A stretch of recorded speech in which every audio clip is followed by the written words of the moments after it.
लेखक अशोक कोतवाल लिखित स्वप्न विकणारा माणूस. माणसाला स्वप्न बघता आली पाहिजेत, नुसतीच बघता आली पाहिजेत असं नाही, तर ती पूर्ण कशी होतील याचा विचार करता आला पाहिजे. असं आपणच नाही तर आपल्यापेक्षा श्रेष्ठ असे सगळेच लोक म्हणत असतात. आता स्वप्न ही निर्माण करावी लागतात, किती उत्पन्न होतात हे आपल्याला माहीत नाही. स्वप्नाविषयी लोक काय काय बोलतात. कुणी कुणी तर स्वप्नांना भलतंच तुच्छ लेखतात. भलती सलती स्वप्न पाहू नकोस असा सल्लाही देतात. माझं तर म्हणणं असं आहे, ज्याला स्वप्न बघता येत नाही तो माणूसच नाही. जे स्वप्न आपल्याला समृद्ध करतात ते बघण्यासाठी संवेदनशील मन असावं लागतं. ज्यांच्याकडे असं तीव्र संवेदनशील मन असतं ती माणसं आपल्या स्वप्नपूर्तीसाठी वाटेल ते करतात. इतरांपासून आपल्याला वेगळं करतात. स्वतः काहीतरी आदर्श बनवून ते वावरतात. नाहीतर इतरांना आदर्श बनवतात. पण अशा संवेदनशीलतेचा अभाव असणारी माणसं अधांतरीच तरंगत राहतात. ना धड इकडे ना धड तिकडे अशीच त्यांची अवस्था असते. लोक तिलाच स्वप्नाळू वृत्ती म्हणत असावेत. बिना ध्यास नि बिना धडपडीशिवाय असलेली ही स्वप्नाळू वृत्ती तशी घातकच नाही का? बालपणी आम्हाला स्वप्नांचा खरा अर्थही काही कळत नव्हता. पण स्वप्न या शब्दाशी आमचा परिचय झालेला होता. रात्री झोपलो म्हणजे आपल्याला झोपेत जे दिसतं ते स्वप्न असतं आणि ते काही खरं नसतं असं आम्हाला माहीत झालं होतं. आमच्या लहानपणी कोण्या एका गावाकडून एक स्वप्न विकणारा माणूस घोड्यावर बसून आमच्या गावाकडे यायचा. त्याच्या घोड्याचा टबडक टबडक आवाज आला की आम्ही आवाजाच्या दिशेनं धावत जायचो. आमचं आकर्षण घोडा बघणं हे असायचं. पण घोड्यासोबत मिशीतल्या मिशीत हसणाऱ्या त्या माणसालाही बघणं व्हायचं.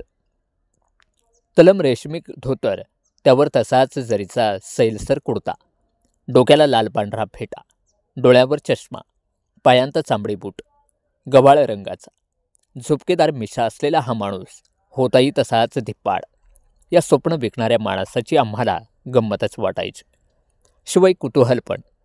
त्यानं घोड्याच्या पाठीवर ठेवलेल्या मखमली कापडातल्या गाठोड्याकडे आम्ही कुतूहलानं बघायचो. हा माणूस आमच्या गावाच्या पिंपळाच्या पारावर थांबायचा. पाराला असलेल्या लोखंडी कडीला आपला घोडा बांधायचा. घोड्याच्या पाठीवर आणलेलं मखमली कापडातलं गाठोडं जवळ घेऊन चांबडी पिशवीतलं पाणी घटाघटा प्यायचा आणि मग ऐटीतच झाडाच्या पारावर बसायचा. तेव्हा त्याच्या भोवती माणसांचा गराडा पडे. त्यानं आजवर घोड्यावरून खूप प्रवास केलेला होता. कित्येक प्रदेश पाहिले होते. कित्येक डोंगरदऱ्या तोडवल्या होत्या. भिन्न स्वभावांची आणि भिन्न संस्कृतींचीच माणसं पाहिली होती. त्यामुळे त्याच्याकडे बोलण्यासारखं खूप काही असायचं. त्यानं अनुभवलेलं समृद्ध विश्व तो वेगवेगळ्या किस्सांनी रंगवून फुलवून सांगायचं. लोक त्याच्या गप्पांमध्ये स्वतःला विसरून जायचं. त्याचं ते भलतंच दिलखेच बडबडणं आणि स्वप्नात धुंद गुंगवणं लोकांना भारी आवडायचं. ऐकताना लोकांची मती कुंठित व्हायची. आपण ऐकतोय ते खरं की खोटं या संभ्रमात ते पडायचं. ऐकताना लोक तल्लीन होऊन जायचं. त्याच्या त्या अनुभवी बोलांतून लोकांना निरनिराळ्या प्रांतांची रीतिरिवाजांची माहिती व्हायची. त्यानं वर्णन केलेल्या प्रांतात ते मनानंच भटकून येतात. जणू काही आपण स्वप्नातच आहोत असं त्यांना वाटत राहायचं. मग बऱ्याच वेळानं तो ते मखमली कापडात बांधलेले गाठोडा हळूच सोडायचा. त्यात काजू, बदाम, किसमिस, वेलदोडे, सुपारी, खारी, खोबरं वगैरे असायचं. नाही म्हटलं तरी लोक घासाघीस करून छटाक पावशेर विकत घ्यायचेच. कधीकधी तो गाठोड्यातल्या खाऊ सगळ्या टिंगू मुलांना मुठमुठ वाटून द्यायचा. आम्ही त्याच्यावर भलतेच खुश व्हायचो. तो निघून गेल्यावर मग लोक म्हणत, हा बडबड्या आला की आपल्यात तरतरी पेरून जातो. त्याच्या बोलण्यानं जगाची ओळख झाल्यासारखं वाटतं. आपलं दुःख काही काळापुरतं का होईना विसरल्यासारखं होतं. गोड गोड बोलून तो जसं त्याचं स्वप्नच आपल्या डोळ्यांत उतरवून जातो. पुढे मग लोक त्याला सपन विकायचं म्हणू लागले. त्यालाही त्याचं काहीच वाटेना. तोही मग गमतीनं सपन घ्या सपन म्हणतच गावात शिरायचा आणि लोकांना रिझवून सुकामेवा विकायचा. काय झालं कळलंच नाही, पण अचानकच सपन बेक्या गावात यायचा बंद झाला. आम्ही रोज त्याच्या आतुरतेनं वाट पाहायचो, पण तो यायचाच नाही. कधीतरी त्याचा विषय निघायचा आणि गावातले सगळे लोक त्याच्याविषयी भरभरून बोलायचे. महिने वर्ष उलटून गेले. एके दिवशी अचानक एक तरुण गावात आला. गावातल्या पारावर बसला. गावातील पारावर बसलेले लोक त्याच्याकडे टकामका पाहू लागले. तो तरुण सपन विकायचाच सारखाच दिसत होता.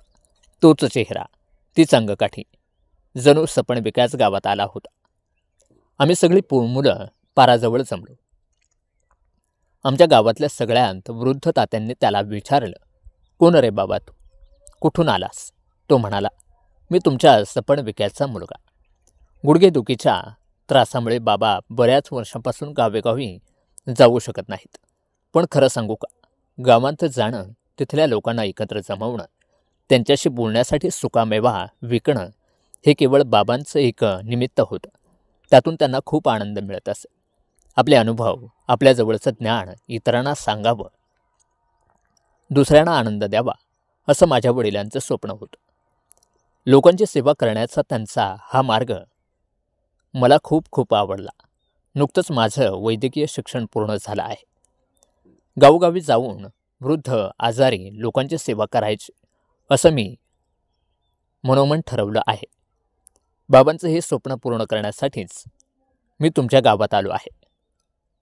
त्याचा आवाज, त्याची बोलण्याची ठप, हसणं आम्हाला सपन विकायची तीव्र आठवण करून देऊन गेलं. आम्ही सगळे गैरभरून गेलो. काय बोलावंही कोणालाच समजेना. असंही स्वप्न असतं. एखादा माणूस असंही स्वप्न पाहू शकतो, हे नव्यानंच आम्हाला उमगलं होतं.